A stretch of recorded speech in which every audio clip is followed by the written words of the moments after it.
All right, let's talk about something we've all been through but maybe never really thought about, our school syllabus. Today, we're going to pull back the curtain and find the hidden blueprint that shaped so much of our thinking. I want you to think back for a second to that required reading list, all those poems and stories and biographies. Did you ever wonder if it was all just a random pile of homework? Or was there maybe a master plan, something bigger going on, shaping not just your grades, but shaping you? Well, here's the secret. It's not random at all. A really well-designed curriculum is a blueprint. Yeah, an actual architectural plan for your mind, built to take you on a very specific moral and intellectual journey, one story at a time.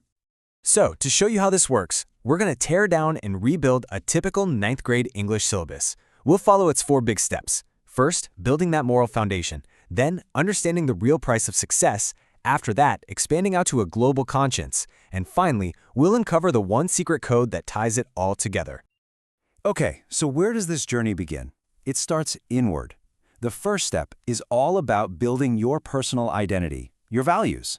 And the guide for this part is an incredible story from the childhood of a future leader, Dr. APJ Abdul Kalam. Now, what's so powerful here is that you're not just told prejudice is bad, you see it in action.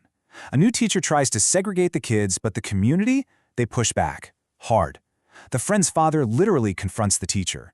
Another teacher intentionally invites Kalam home for a meal, challenging his own wife's biases. So the lesson isn't just that tolerance is a nice idea, it's that it's something you have to actively stand up for and defend. So once that personal moral compass is set, the curriculum pivots. It shifts the focus to ambition, to aspiration. And it does this by telling a tale of 2 wildly different but equally incredible success stories. And this is where the curriculum's design gets really clever. It puts 2 people side by side who couldn't be more different. On one hand, you've got Santosh Yadav, who had to fight the rigid social rules of her own village.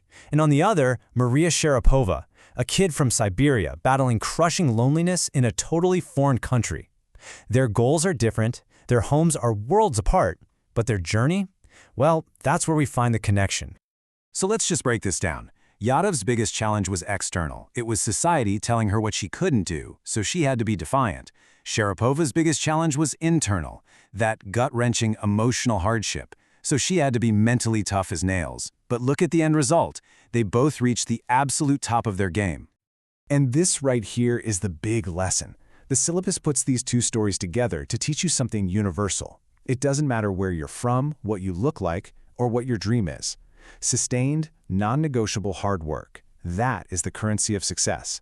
It's the one thing you absolutely have to pay. Okay, so we've established our values, and we get what it takes to chase our dreams. Now the blueprint zooms out. It pushes us to see our place in the big, wide world and our connection to everyone and everything in it. This one line from the poem No Men Are Foreign is repeated 5 times. It's like a mantra, hammered home again and again. The message is just so direct. All the borders, the different uniforms, the languages we speak, it's all just on the surface. Underneath it all, a single body breathes. We're all the same. And here's where the poem makes this brilliant leap. It argues that war isn't just an attack on an enemy, it's an attack on ourselves, because it poisons the very air and earth that we all share. When we create hells of fire and dust, we're not just hurting them, we're polluting the one planet we all have to live on. It's a crazy powerful ecological argument for peace. So to build on this environmental idea, the curriculum gives us a new tool. It's a literary device you probably remember, personification. But this isn't just a vocabulary quiz word, it's a technique for building empathy. Think about this. By describing a tree's sap as bleeding bark, the poet completely changes how we see it. Suddenly, cutting down a tree isn't just work, it feels like a violent assault. The tree isn't an object anymore, it's a victim.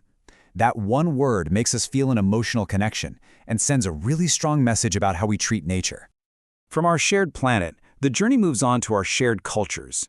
In this travelogue, Kathmandu, the author does something really cool. He shows us the Pashupatinath temple, describing it as a place of total chaos and frantic energy.